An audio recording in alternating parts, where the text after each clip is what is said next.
Everybody, getting off to like a minute's late start here because my internet decided it didn't want to work. So we are hoping that the mobile hotspot does the trick today. So anyway, today we are going to do a content UX audit. This is something that I used to do in kind of a different format back in the day. A couple years ago, I did website UX audits, and so it's a little bit of like the design of where the content lives, but also the experience of the content itself. And so one thing that I did recently was I asked one of my favorite group of individuals, the Denver Bloggers Club, for some volunteers. And so our first volunteer is Kate Pfeffer. Yeah, Pfeffer. I was going to say Pfeiffer. Pfeffer. And she runs a blog called One Hungry Bunny.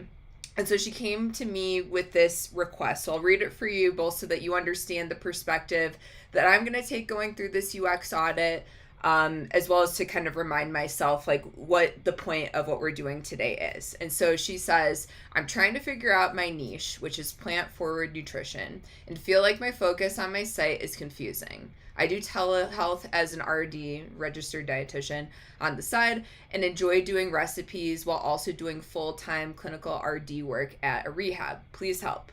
Cool. So really excited to do this one. And just to give a little bit of background on me, and maybe like one of the reasons why I joined the Denver Bloggers Club is because the journey of like getting to where I am today as a B2B tech content creator, it really started about 10 years ago.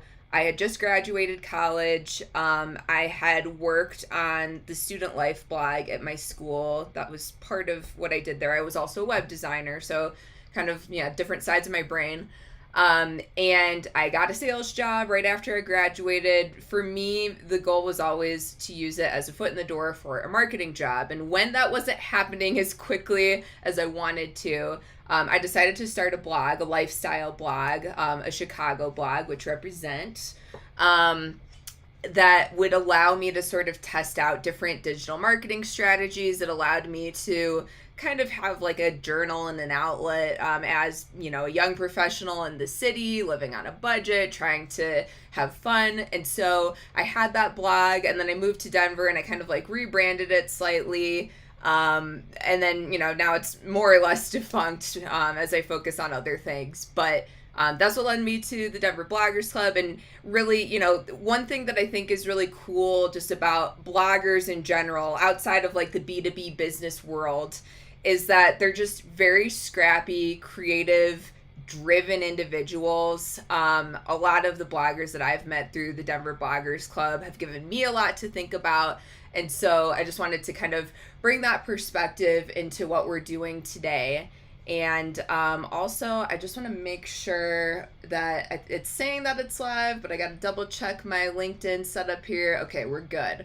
Cool. So just like a couple of quick notes. Hi, Adam. Nice to see you. Thanks for using the chat. Thanks for being here. So we do have a chat. That was one of my notes. I was just looking at it. So if you have any questions while we go through, or any comments, things that you notice while we're going through this content, please use the chat. I will try to make a point to check it throughout. And then really the other big thing before we like officially get started here is this little banner at the bottom of the screen to submit your own content for a future content UX audit. I kind of alternate every 2 weeks between doing one of these or doing kind of like an in-depth topic about content or SEO, things like that. Last time, I think the topic was low volume keywords and why you want to target them. So you can check that replay if that sounds of interest. And then next time I just created the new event, so you can RSVP if you want a reminder, but it's going to be about doing article rewrites, how to approach that from like a research and SEO perspective. That's something that we've heard a lot of clients be interested in for 2024 within their own content strategies. So, there'll be a deep dive on that soon. But without further ado, let's go ahead and jump into this content UX audit. And I guess just like introduce the form. It's a very quick form. I think there's only 2 required questions. One of them is like, what's the URL of your content? So specifically, I don't think I gave Katie this detail, but I'm looking for kind of like a specific URL, like a piece of content to audit, just because then we can kind of focus on the content itself. I took the liberty of just like choosing one of her blog posts to use as the backdrop for what we're going to talk about today. But if you have a specific piece of content, then, you know, I can make sure to focus my feedback on that. And yeah, so let's go ahead and get started here. So this is, again, one of the pages on Katie's site, and I'll probably look at the home page too, just to give you kind of like a bigger perspective, especially because one of her specific things that she wanted was for us to look at positioning on her niche and how it relates to her expertise and things like that. So I think looking at the homepage is going to be important for that. All right, but let's go ahead and jump in here. So I think the first thing that I notice about this site, and this is like something that I see on a lot of bloggers' sites, especially when I did these audits a couple of years ago, is there's just like a lot of things that draw my eye to the point where it's getting kind of hard to focus on the content itself. And so first things first, let's get rid of the, you know, cookie notice, which it's great that you're doing that, Katie, because especially if you're reaching, you know, like a European audience, GDPR, I do believe that is a requirement there. But we need to click it in order to like actually access the content. Like usually you expect to see those on the bottom bar of the site. But in this case, it's actually kind of working against you a little bit because it's obscuring the menu itself.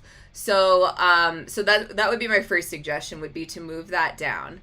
So now we can see, you know, kind of like more of the structure of the site. We can get a better idea of what Katie's niche is here. And so one thing that I frequently see when doing content audits is that people will have a logo, but they don't necessarily have a tagline. And my website is just as guilty of this. So it's something that, like, while doing these, I'm like, oh, I really need to update that on my own properties. But you mentioned, you know, wanting to figure out your niche, and then really once you do figure that out, making sure to communicate that. So under this logo, you know, maybe you say something about plant forward nutrition, or how you're a nutritionist who focuses on that, you know, whatever it is that you decide that niche should be, that would be an excellent place to communicate it, because then it's going to show up on every other page on your site.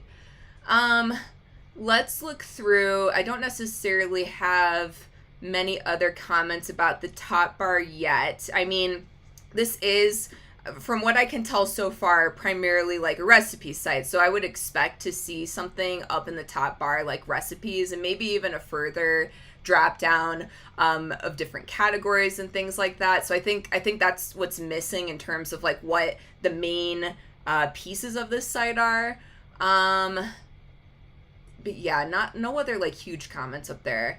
Do like having the breadcrumbs, especially again, because this is a site that has recipes in different categories, so that's useful. I love that we have a published date. You know, it's great that we have like your credentials here. We have the affiliate disclosure, which is something like especially important for bloggers who are looking to monetize their site that way. Not every post is going to have affiliate links, but being proactive and making sure to put at least like the disclaimer there is a good best practice, something that you can just kind of like build into your template. One question that I have, just because I'm kind of out of like the lifestyle blogging world, is if it needs to be more detailed, which is basically to say, you know, something along the lines of like, you know, I may receive a commission if you click these links. I don't know if this kind of covers it or not, so I'm just surfacing that as a question to be answered. We'll kind of look at everything that's above the fold essentially before we scroll, and then I want to comment on some of these ads and things like that. I love that we have the jump to recipe button. I love to cook, and especially now that I have a child, I just do not have time to be scrolling endlessly to get to the point. So I think that's really great. It still gives you the opportunity to have the content if people want background, if people, you know, want to dive into technique and things like that. It still gives you the space to do that, but for the busy home chefs like myself, you know, that comes in clutch. Same with the print recipe. I love that that's at the top too, because I like to personally print a copy of it to have with me while I'm cooking, because I might be using my phone to check on other things. So having it on my phone is sometimes, not good enough for the purposes of when I'm cooking.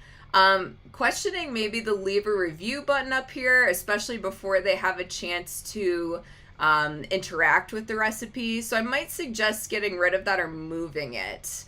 And then as we look to like the side here, so people have a lot of different opinions from a content like UX experience when it has to do with sidebars. So for this one, it might make sense, like if in the B2B world, I'm kind of iffy / like no on them. But for this, it might make sense because A, it allows you to introduce yourself and your credentials. But B, it also allows you to surface relevant related recipes. So I'm kind of 50-50 on it in general, but leaning towards like maybe it makes sense for this purpose, especially because you've been proactive about giving us ways to interact with the recipe in a very convenient way. One thing, just again, from like an experience point of view, this picture is a little bit stretched.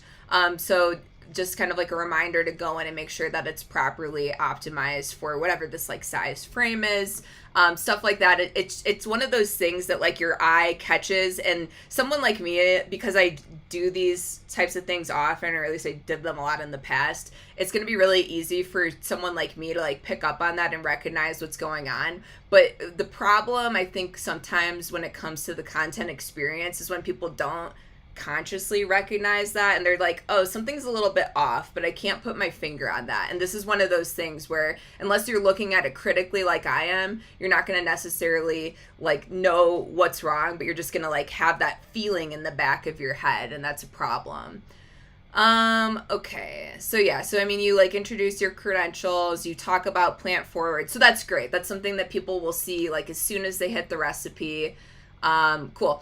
One thing that I'm having a problem with, and again, this is on like every food blogger's blog, as many of the ones that I've audited for the Denver Bloggers Club specifically, is the ads. So Google, they have this quality rater guidelines document. It's like 175 pages long, and it talks about how they measure the quality of a page as well as its ability to meet the needs of the searcher who would go through Google search to land on this page.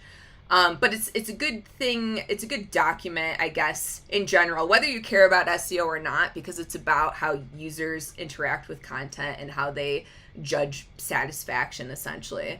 So, right off the bat, we have one ad that's kind of like getting in the way of like the viewable area. Like it's limiting how much space the content itself can take up. And granted, we have like an equal area over here that is blank minus the social share icons here.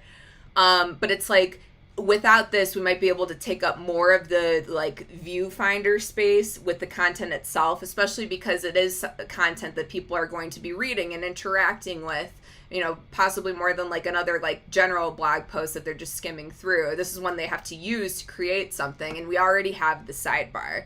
So I understand, of course, that ads are a way that bloggers monetize, and Google and their Google Quality Rater guidelines talk specifically about, they say that ads are okay. They shouldn't obscure the main content. So that's the question here. Are they doing that? My argument would be that yes, because we have one here, we have one at the bottom of the page, and this one's actually pretty misleading. I clicked this before getting on today, but if we click continue to recipe, it goes to this all best recipes page.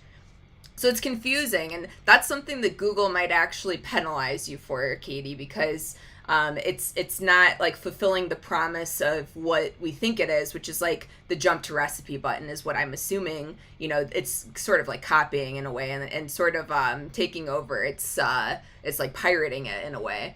And the same thing here. So now we see there's another ad that shows up, situationally, I guess, because it wasn't there before. So right now I'm counting 3 ads, before we've even started to scroll. And then I think that there are other ads. So here's another one. And then now we also have a pop-up. Okay, so here's another sort of like Google guideline to keep in mind. So in, I think it was 2017, maybe it was 2018, Google had this update and it was a page experience update. That's kind of like the bucket that it falls under, and it was specifically about these email pop-ups. And so they basically said, and this is also in the Google Quality Rater guidelines, that any sort of like pop-up, any sort of like ad, I don't know how they put it, they call them interstitials. So interstitials should also, like ads, not obscure the main content. But that's what this is doing right now, because I have to interact with it. I either have to give it my email or I have to X out in order to get back to reading the recipe.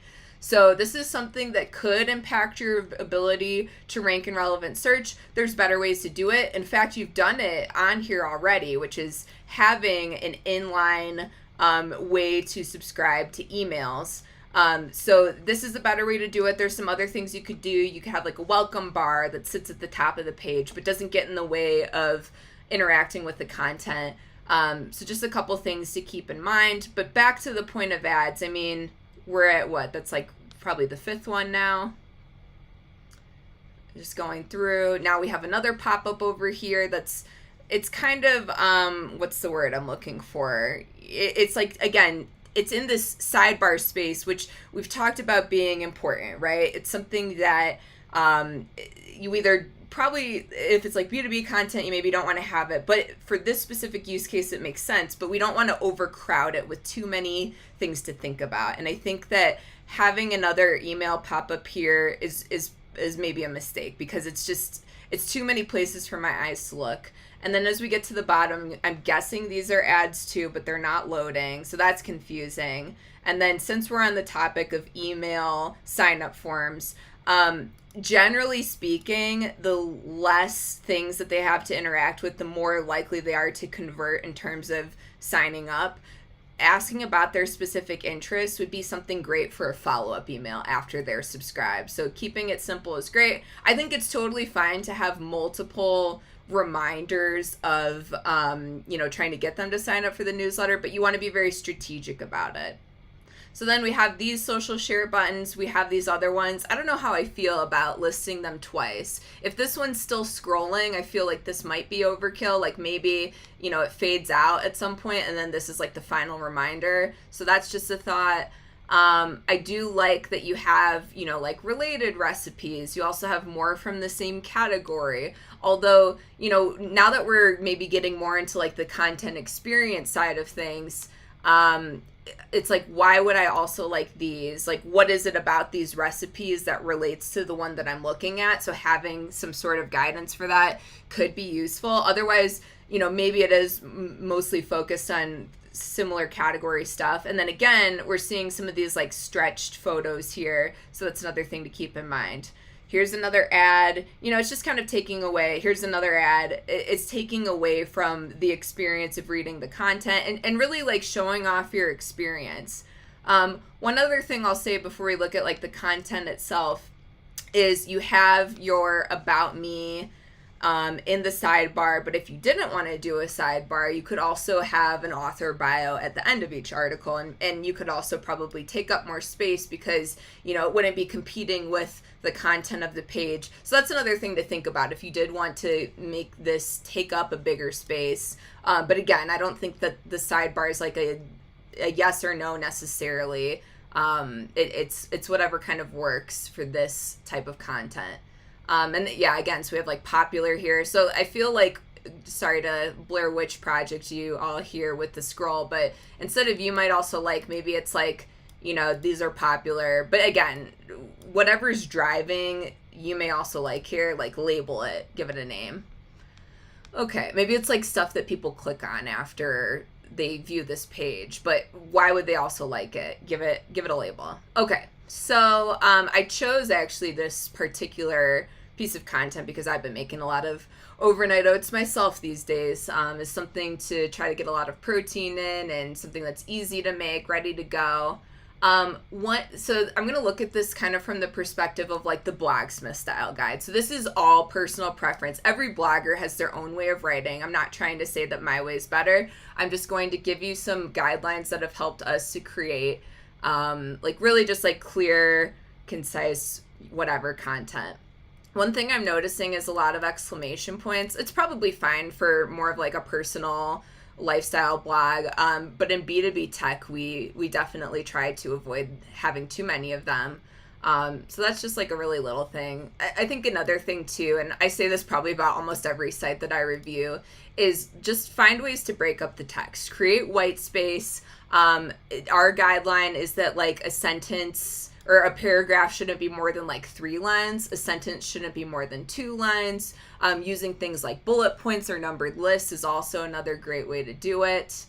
You could like periodically, you could like create like a line break after, so why the popularity? And then it's the next thing. Maybe you could bold it to make it stand out.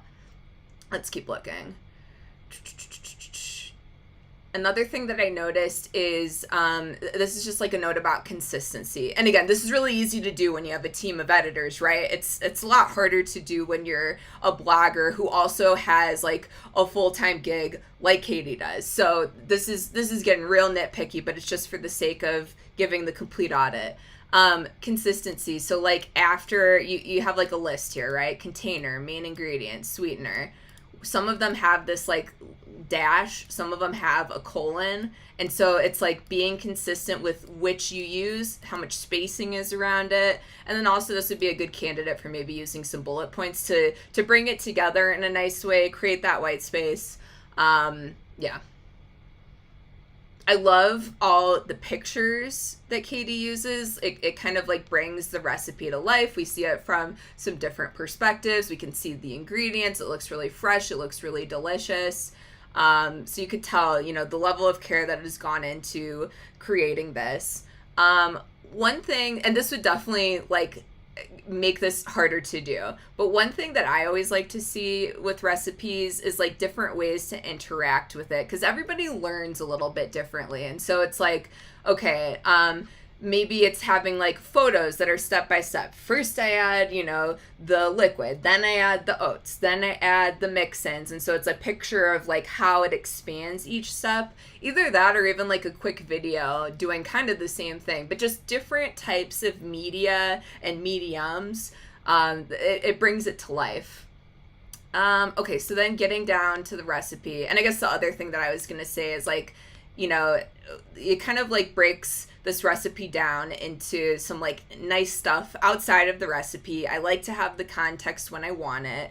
Especially if it's like a complicated recipe, then I usually do read all this stuff. And I appreciate, Katie, that like there's not like a story about like your grandma's overnight oats practices or whatever. Maybe some people like that, but I think that like most of the internet has spoken that they kind of want to get down to business, right? So it's okay to have extra copy, but it should add value to the reader. And I'm not saying that a story wouldn't. I'm just saying that this is a frequent complaint. Okay, and so then we have recommended here. So again, it's like, it's great to be surfacing like different related pages, but do we want to do it in 3 places, or do we want to be a little bit more strategic about how it comes up and how we label it? And then in this case, it's also pulling a page that's not a recipe. I don't know if that's on purpose or not. I'm just calling it out as, something that is a little unparalleled with the rest of the recommended options. But again, I want to say like beautiful pictures. Like I want to explore this whole site because everything looks so good. And that's really like the best thing that you can do on a recipe site. Okay, so getting to the recipe itself, it's a little like spaced out. So one thing that I would try to do is like cut the spacing and like tighten it up a bit. I mean, it looks like it's useful in that you can pin it, you can print it. If there are no reviews, I'm questioning if like maybe there's a way to like make that go away, but also you kind of want like a call to action to get people to leave a review. But it'd be cool if you could like conditionally, if there wasn't a review, to just say leave a review instead. Like you might not want to be the first person, right? But if you don't know, then you'll probably leave the review. Okay, what else? This is kind of interesting. Get ingredients with Instacart. I really love this mode too, where it's like prevent your screen from going dark. So if I'm looking at this on my mobile device, that's great. Okay, and then you have your instructions, you have your notes. So yeah, I would just like maybe like tighten up the spacing here because it takes a lot of room on the screen. Some people aren't going to hit that print recipe button and they'll just print this page. So that's going to stretch it out for them. And like, maybe that's not the ideal like use case for them to print it, right? But they're going to do it anyway. So you might as well try to appeal to them. This is, I think, an opportunity here to showcase some user-generated content, having some sort of Insta feed where if you are tagged in a photo that it shows up here. You probably want to have some moderation over that, but I'm sure there's a really great tool for that. Again, I'm kind of out of like the blogging game for like lifestyle or like recipe stuff, so nothing immediately comes to mind, but that could be a really cool opportunity here. Love that we have the nutrition facts, although I wonder if there's a way to kind of like pull it into this like gray background area so that it's like more clear that it's part of that. What else? That's pretty much what I wanted to say. We also have this back to top button, but it's so far down that I don't know if that's really going to be used or useful. That would be an interesting thing to see if people actually click on that. This Amazon thing, that might be something that should be added to the affiliate disclosure at the top of the page. I don't know that it's like per terms of conditions at this point, because it's like people have already scrolled or maybe clicked on stuff at that point. So you know, I guess the last thought, I was going to go to the homepage, but I think that we did kind of a good review here in terms of like connecting it to like, you know, is the niche represented? You know, what are some things we could do to improve how the content is displayed? So I don't know that it's necessarily worth looking at the homepage right now. What was I going to say? Oh, maybe the last thing is having something that brings it all together. And this is maybe like where the B2B tech strategy comes into play, but it's like, do you want more telehealth clients? Do you want this blog to be generating that for you? I'm assuming because we have this like my nutrition services label up here. If so, then use, you know, like what you already have here to tie it back. Like, hey, you know, maybe it's like in the middle or at the end of this post. It's going to vary depending on the content and how you want to position it. But it's like, hey, you know, don't worry about like coming up with all of these ideas on your own. We can use like my vast stores of recipes and tailor it, you know, to your unique nutritional and dietary needs by engaging my nutrition services and having some sort of call out box for that. So it's like, don't be afraid to just like call out what you want and how you can help people and how what this page does to relate to that.